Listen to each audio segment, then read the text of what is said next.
don't know me, my name's Danny Fuentes, and I had the blessing and the privilege to be Cody's best friend. And I met him in 2004. It's a funny story. He gave me a ride home one night. We were at a friend's house, had refreshments, and I wasn't driving and he wasn't drinking that night, so he gave me a ride home. And on the way to my house, we just were doing small talk, and I never met him before. And we started talking about what we were doing for a living, and I told him I was in the oil field, just in the oil field industry on the pump side, and he asked me if we needed any help. And I said, matter of fact, we do. I said, do you have any oil field experience? And no. I said, well, that's kind of what we were looking for, like an entry-level type position. And so I said, I told him where the shop was at. Told him we opened up at 7 o'clock. And that next morning, sure enough, he was there at 7 o'clock in the morning. And he put an application in. And my boss came to me and said, who's this guy? I said, man, I don't know. I said, I met him last night. And I told him we had a job opening, and he told me to go find a green hand. And that's what I did. So I said, I don't know nothing about him. And so Cody filled it out, and he left it there.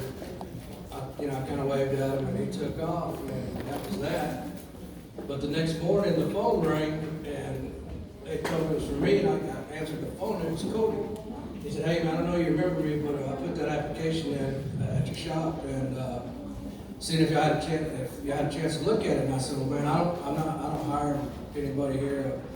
That's my manager, but I'll find out. And so next day rolled around, the phone rings again, and it's for me, and it's Cody again. He said, hey, man, I was just checking to see if y'all filled that position. I said, man, I don't know, but as soon as they find something out, they'll call you. I said, but I'll let them know again. And he did this for a week. Every morning he called the shop and talked to me. I finally hung the phone up and I told my manager, hey, I don't know who this guy is, but he wants to work. So we need to give him an opportunity to give him a job. And so we hired him, and it was funny in the first I guess little probation period, because he wasn't cut out for that yet. If that makes sense. And but I took him under my wing, tried to teach him some things, and boy did he make some mistakes in the beginning. And it came to the point where they were going to go ahead and let him go during his probation.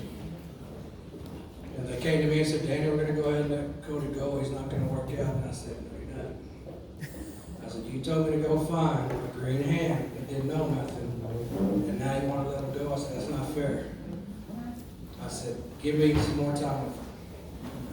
So I went to Cody. I said, hey, man, you got one chance left. They'll probably let us both go. And that's when the friendship started. I just truly think Cody he's been thankful to me today on that, what I did for him. And he has no idea what he's done for me and my family. And there's so many memories and so many things to talk about. But once we got to know each other, he came to my house one weekend, and Michelle and I, we didn't have kids yet. So we just drank beer on weekends and went to work and during the week. And so Cody started hanging around a lot all weekend. And Michelle would get so frustrated with him. Because he'd always sleep on the couch instead of the bed. She come over there and get him off on my couch. I'd be like, he's all right. And those were this, and from then on, I mean, he was part of my family. And watched my kids born. He was at all the anniversaries and birthday parties. And, baptisms. you name it, we had something going on in my family. I mean, my big family, Cody was there with us. We'll get to see a lot of them tomorrow or Saturday in Slayton. But Cody, when I got to really get to know him, he talked, and I said, man, this guy is smart, like super smart. Because he was still learning to turn wrenches, but he was always so detailed with things. And I tell him, I said, okay, Cody, I'd show him a little sheet, write a little description, what you did to the pump, what was wrong with it, and he wrote a novel. It turned out, I said, no, that's too long. That was one of his favorite things to tell me was, am I overthinking this? Yes, you are. And that was Cody in a nutshell. He was a hard worker. He was a great father, great husband. Loved his kids. He loved his kids. He talked with me about them, and unfortunately, this past year, he was having to do a lot of work in Midland, and I got to see a lot of Cody this year. And maybe the Lord was just getting me ready for this, and said I need to get these two together. And we had a good time, and I'm still trying to figure out why. That's everybody's question, but what do? God's the author of our lives, and I think he was too good at this place eventually. Needed to be somewhere else, and I've got to watch him grow from a young man that really didn't have a career path yet, and to a successful core part of our business and our industry. I mean, our company, we took a hard hit losing that man. And a lot of the co-workers were here. I guess they took off already. But they tell you the same thing.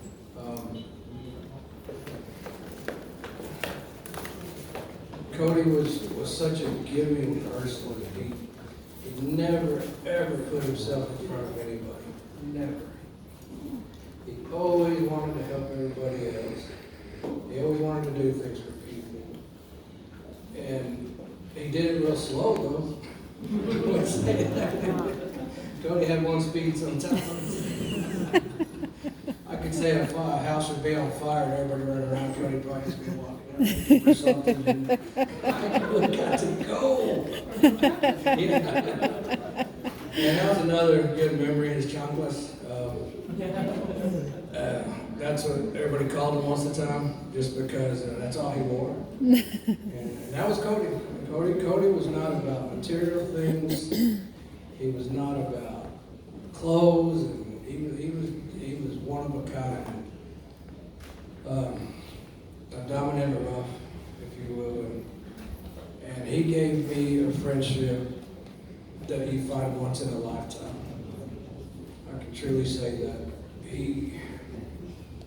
I'm going to miss him. I'm truly going to miss my friend and my brother. It's going to be hard. I'm going to miss his phone calls. And I'd call him something for work, and 1 minute, hey man, what's going on here with this? We'd be talking 2 hours later. Just about anything. And we love to talk and hang out. It's going to be hard for all of us. I should be selfish, me, but for everybody to live without our Cody. And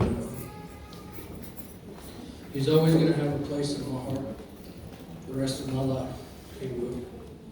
I'll never stop thinking about him. I'll never have the hotline to the Geek Squad anymore. Doesn't need help. That's gonna be hard to deal with, but I'm sure he's gonna drop in from time to time and tell me hi. And, yeah. It was such a blessing to be his friend, really best friend. I was so sad because I was just thinking about it. I mean, I was the best man in Claudia and Cody's wedding, and I got to be the best man. And now I'm doing his eulogy, so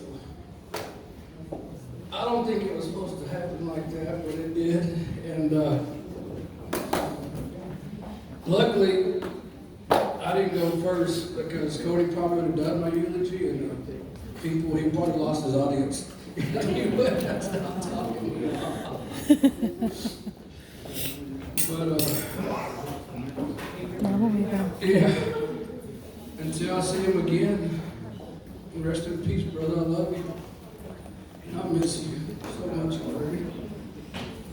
And I'll see you again.